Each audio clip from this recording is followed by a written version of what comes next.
Good evening.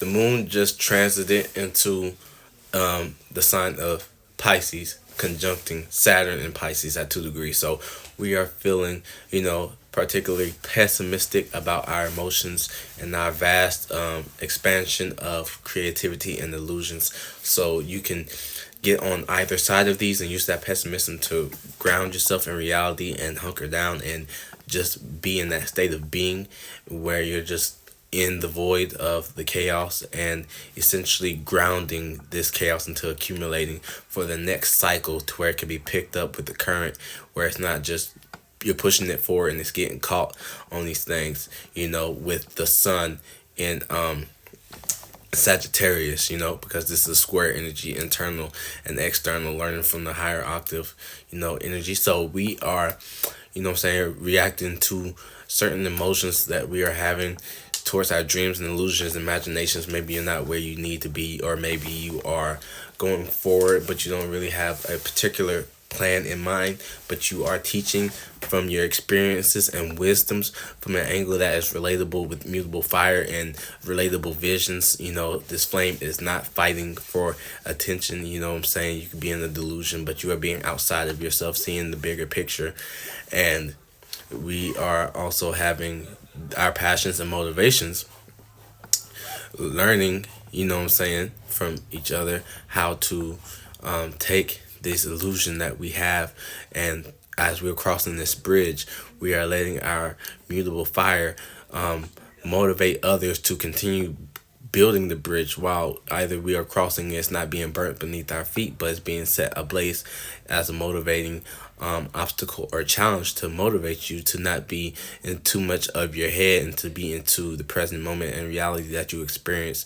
Your passions and motivations being expressed as far as teaching how to either escape out of a delusion or escape into a delusion, to where it's like if you're jumping timelines, looking at it like that, you have to remember how to. Who was it? Now I want to talk about this. Who was it that jumped too far ahead into time and they forgot how to get back? Oh yeah, if you watch the Umbrella Academy series, you have to keep fucking around and finding out to get back on your right original timeline. Now, the moon will soon conjunct Neptune, where it is at home at. So our emotions are going to be, relating our positive self and our emotions to our ruling planet and the vast emotions of the vast planetary bodies and these gas energies that are moving and circling around into the void. So you are having an emotional awareness, but not just emotional, because this is mutable water.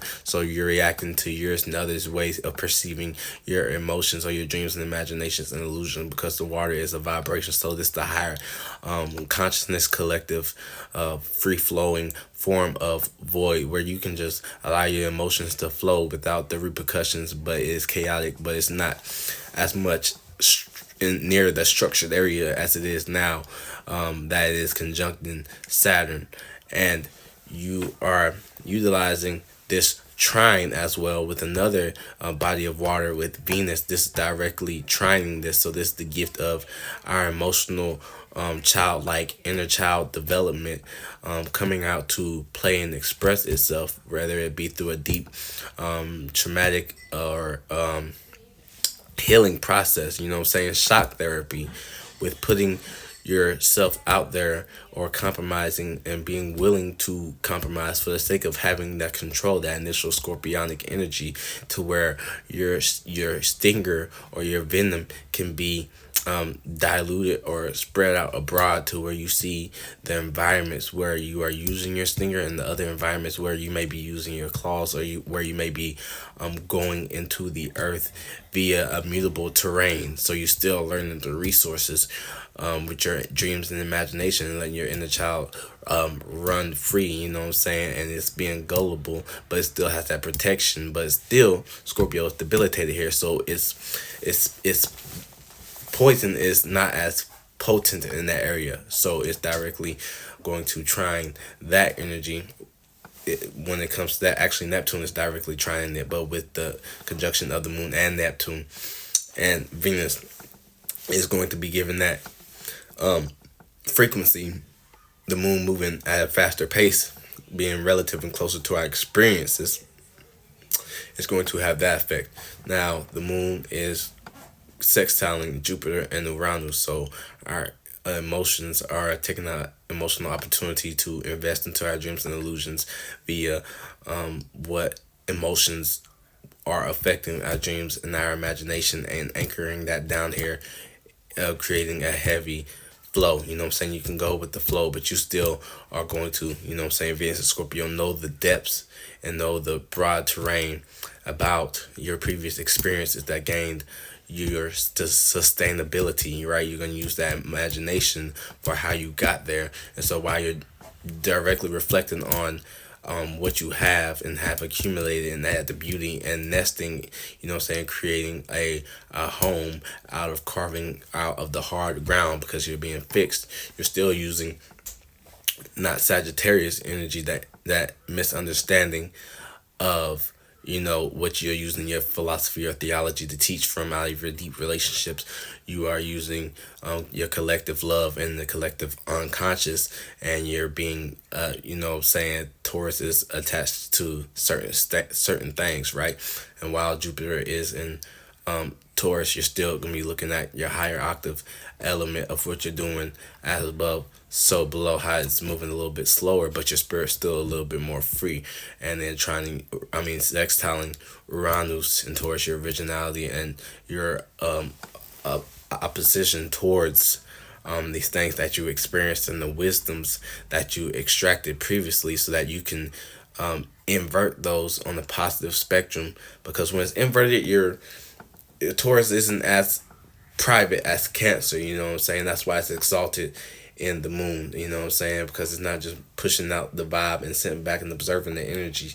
It's fully going and immersing itself into it. So while it's rebelling against these things internally within itself, you know, the home has to go under some form of construction, and you use your imagination and you use that chaotic going with the flow style type of energy to go with the flow of the opportunities that you are having, creating an earthly cup and things of that nature to sustain that energy.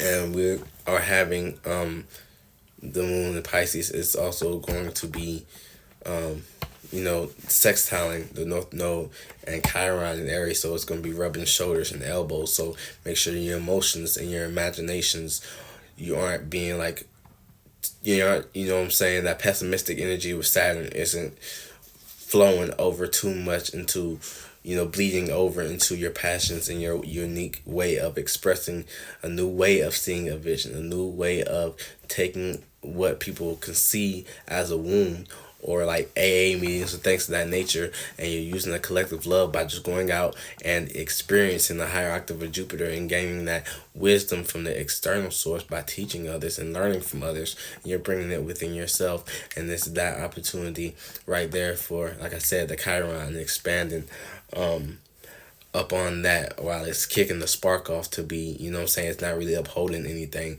but it's going to be that quick.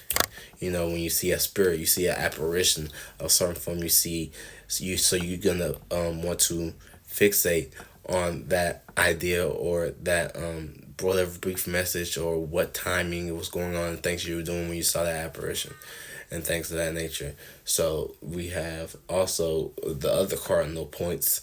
We have Pisces sextile Mercury retrograde in Capricorn. So this is using our imagination, our childlike innocence, bouncing around with the collective love, to look back on the things that we were building and the plans that we were utilizing going forward, utilizing how, you know what I'm saying, with Capricorn Mercury not going direct anymore, but you can try to imagine where the trails would have trickled down into what different areas, and you can look back on yourself, and then you can create a whole nother, you know what I'm saying, opportunities out of the opportunities that you took going direct, making that cup. And you can add designs to that cup, you can add the depths to that cup, you can add the color, the aura, the chakra system that you want holding those collective waters, you know what I'm saying. So just stay in tune, stay in check with these energies, and that's how that energy is going to play out. And I thank you so much for your time. Please.